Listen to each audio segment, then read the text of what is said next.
به نام و یاد خداوند. بینندگان ارجمندم سلام، وقتتان بخیر. شما بیننده تلویزیون آریانا هستید. ما به دامنه کوه تلویزیون آمدیم. 3 سال پیشتر از امروز، معذرت 3 سال پیشتر نه بلکه 1 سال پیشتر از امروز ما گزارش داشتم از این ساحه درست. البته این سرک با بسیار سر و صداهای مردم و مشکلاتی که مردم داشتن از قسمت قای مرکز شروع الی کارتی سخی، مردم همیشه تظاهرات میکردن، واکنش از خود نشان میدادن و واکنش های مدنی از خود نشان میدادن به دلیل از اینکه این سرک خامه بود و موترام زیاد رفت آمد میکرد. خاک که باد میشد تمام خانه ها را خاک میگرفت. حتی میگفتند که خانما در خانه ها روز 3-4 دفعه جاروب میکنن اتاقها را، اما باز هم اتاقها را خاک میگیره. شما میفهمین در فصل گرما خصوصا امی وقت سال گرمی آفتاب سوزان شدید میشه و مجبور است فامیلایی که در این مناطق زندگی میکنن اینا ورسای خود را باز بانند، دروازه ها را باز بانند، به خاطر که شمال رفت آمد بکنه و امکانات شهروندان ما در اینجا او قدر نیست مثل کشورهای خارج واره یا مثل خانواده های سرمایه‌دار واره که اونا ایسی داشته باشن و کولر داشته باشن و از این امکانات استفاده بکنن و درب و ارسیشان بسته باشه. به همین دلیل اینا شکایت داشتن. بالاخره این سرک خیر شد. این سرک خیر شد. ما مدت بعدش که حدودا 1 سال پیشتر بود آمدیم گزارش ساختیم، گفتیم که آبی که از داخل کوچه ها از طرف کو میایه پایین به این قسمت ها اندک اندک شکل جوی واره بر خود ساخته بود. آب داخل یاروی سرک میرفت کم کم. ما گفتیم اگر جلوگیری نشه، آبرو برای شاروالی نسازه، 1 روز این سرک حتما تخریب میشه. دوباره چقدر پول سر از این مصرف شده، خب کدام کشور کمک کرده. خب میفهمید که بیشتر بازسازی های ما کمک های خارجی است. سر از این سرک، سر ساختن این سرک یا سرخیر شدن سرک دلار مصرف شده، پیسه خارجی مصرف شده یا در کل پول بیت المال در اینجا مصرف شده. چرا؟ به خاطر یک که بسیار مصرف به 1 لک افغانی یا $2000. به خاطر $2000 ما بسته سرک هم میزنیم، خراب میکنیم. با چه مشکلات هم ساخته شد بالاخره این سرک. خب کس لبیک نگفت، شاید کس پیدا نشد او زمان که تعقیب بکنه. سرک خراب شد چند روز پیشتر، این 1 هفته میشه که پینه ای ساختن. ببینید سرک از قسمت پایین تا این قسمت ها کلش پینه ای شده. خب این که پینه ای شد بیخی یک عرف شده در افغانستان که باید هر جایی که ساخته میشه داغدار باشه، به شکل صفا و ستره مثل دیگه جایا وره یک لخت همه چیز درست جور نشود. خب ایره خوب پینه ای ساختن، دوباره قیر انداختن 1 هفته میشه، اما آب هنوز هم ببینیم که میایه از اونجا. آب هنوز هم میایه. اگر مسئولان بدون شک بیننده هستند، حداقل همون نهادی که مربوطش میشه یک کارمند عادیشان خود گزارش ما را میبینن. وقتی گزارش ما را میبینن باید اونا متوجه باشند که 1 بار دیگه سرک رو به تخریب شدن است، به خاطر از اینکه آب از کوچه میایه راستن سر سرک و از سرک ها میره به طرف قوای مرکز و اینجا یک چخوری اینا کندن به خاطر از اینکه اینا بتونن آب را جمع آوری بکنن. آب را جمع آوری بکنن. این که اهالی منطقه ای کار کرده، کی کرده؟ خوب است که پرسان بکنیم. خب این پر میشه. اگه پر نشوه این آب تشناب و آب حمام، همه آب که در اینجا ذخیره میشه زیر زمین میشینه. چقدر فکر بکنین که آب آلوده میشه. اگر همین جوی درست بکشن از اینجا، خب آب میره دیگه، آب استاد نمیمانه.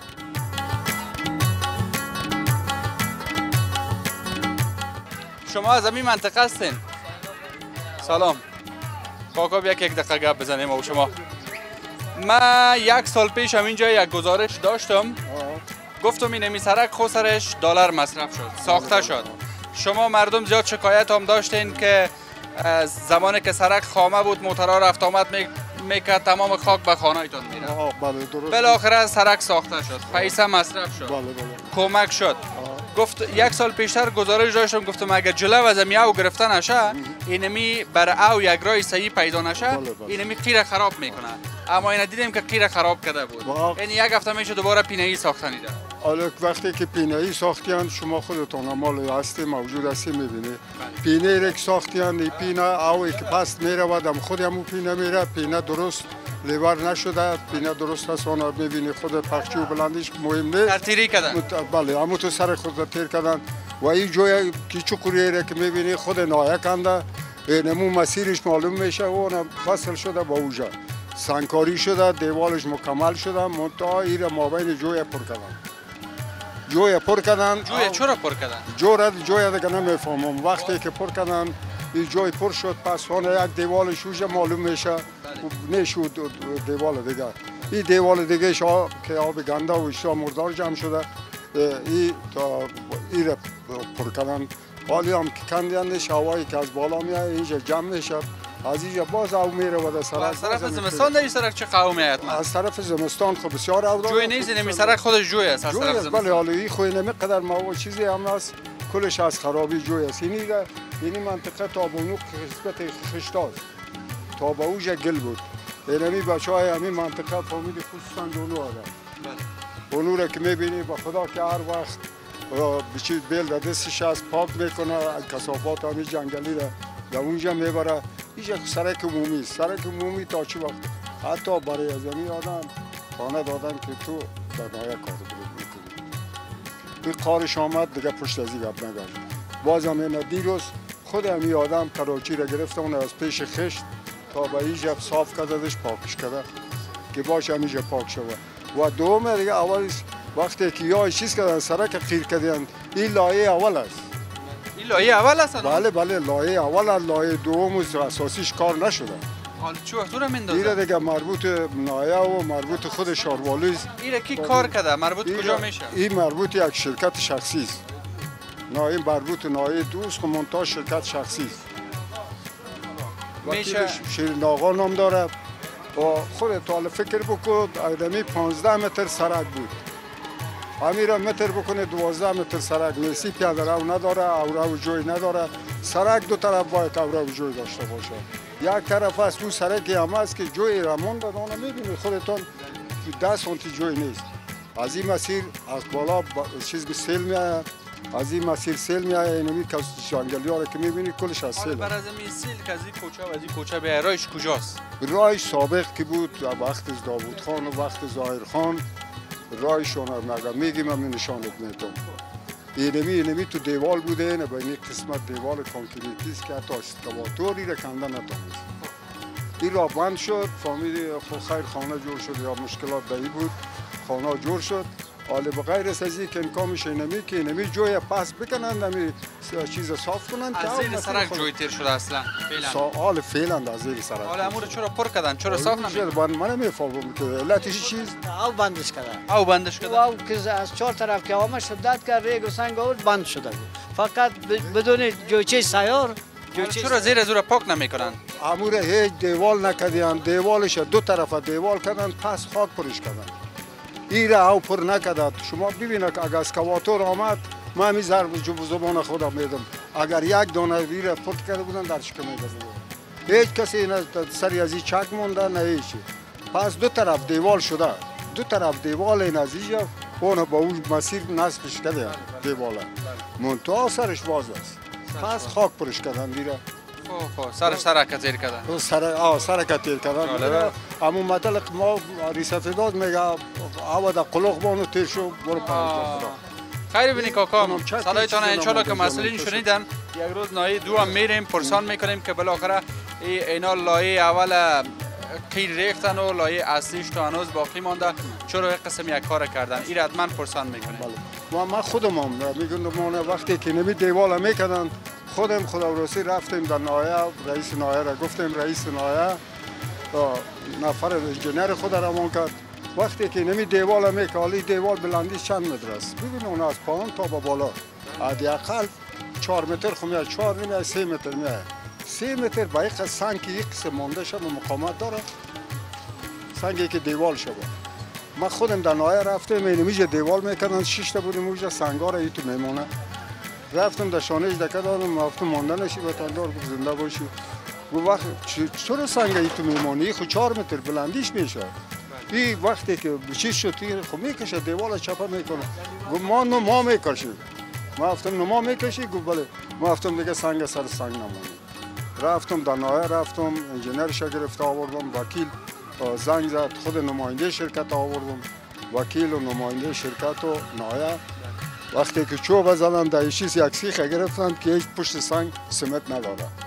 چپش که گفت که کاکا چیزی که میگه گفت کاکا رو میگه. برمی بالای سر تستات میکشه. تا به اون قسمت ما خودم بودم دیگه، بعد از اون ما اعلام کردمش دیگه. خدا میفهمه. خیر ببینیم یک ذره بالاتر هم برم به این مردم نشان بدم که چه قسم سرک است، کجاست پیاده روش، کجاست جویش. پیاده رو خودش وجود نداره. یک دفعه میبینیم. مثلا یک دو سه کوچه مونده بدون زینه کشوی گپا. خب او را خب میمانیم، فقط هدف ما اینه میجاست فعلا. باز روزای دیگه میشه سر از وام گپ بزنیم. تشکر. زنده باشین کاکا. تشکر.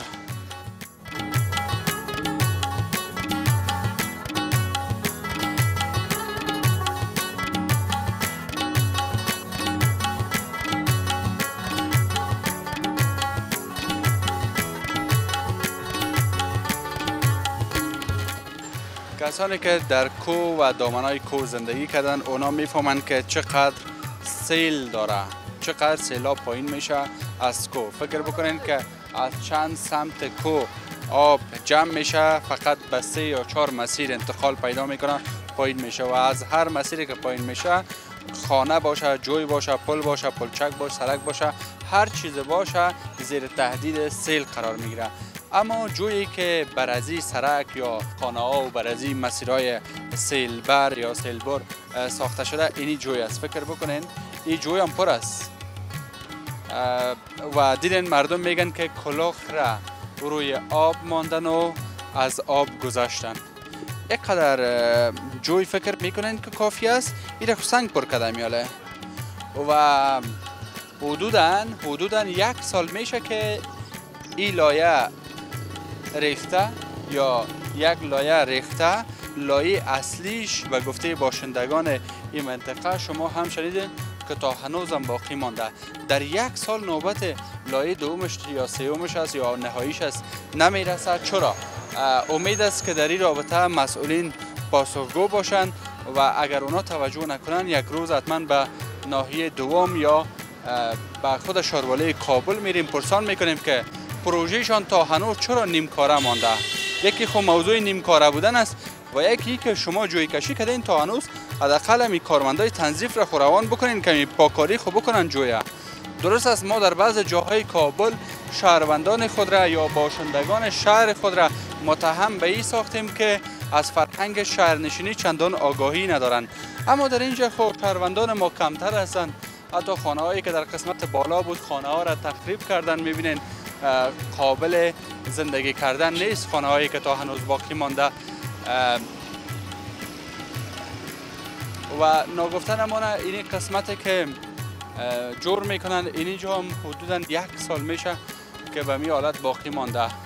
هرچند روز پنجشنبه گذشته چند موتر از موترهای کلان شاروال آمد، نمیفهم چقدر از این انتقال داده و من فکر میکنم شاید تمام از این سنگ و ریگ و جغل و هر چیزی که است تمامش هم ممکن انتقال بتن و بالاخره مردم و باشندگان این منطقه از شر همین حالت رهایی پیدا بکنن. شما فکر بکنید 3 متر سرک را یا بیشتر از 3 متر سرک را بند کرده، مانند زباله باقی مانده. این که دلیلش چی است نمیفهمیم. امو جوان گیه اگر بفهمه چی ده. شما از این منطقه هستین؟ یک دفعه بیاین اینجا.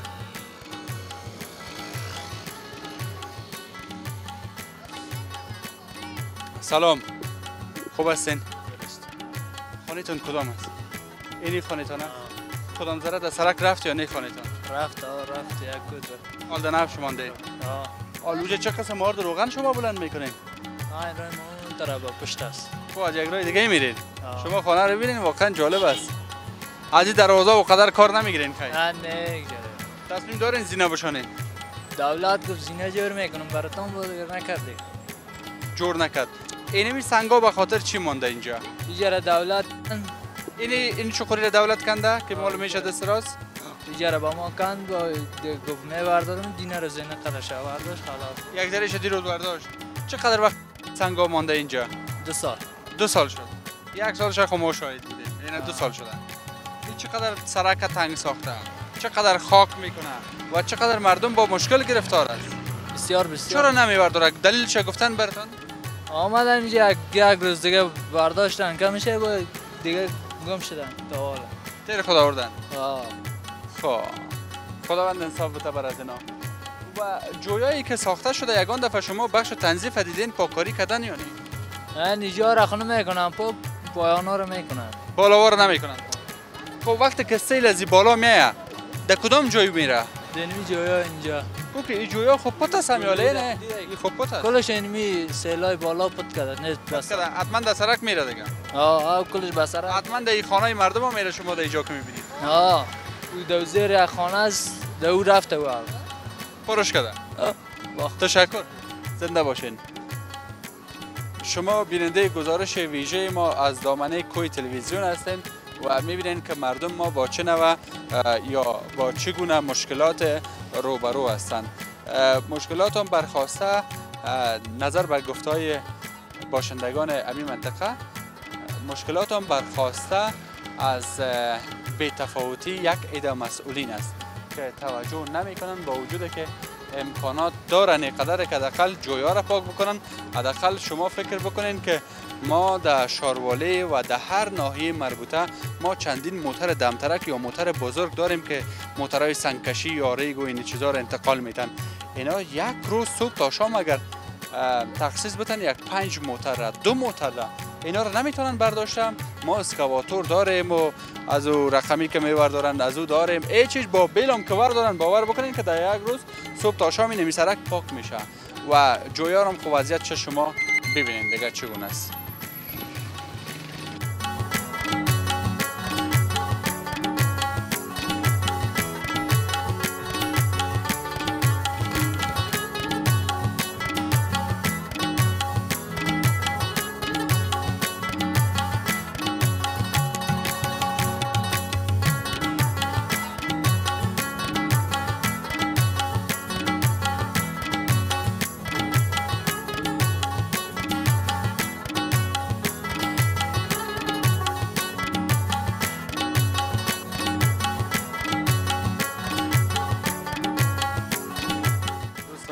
از سمتای خارج آمده بود گفت که همراهت گپ نمیزنم اما میخوایم صرف خودت ببینم.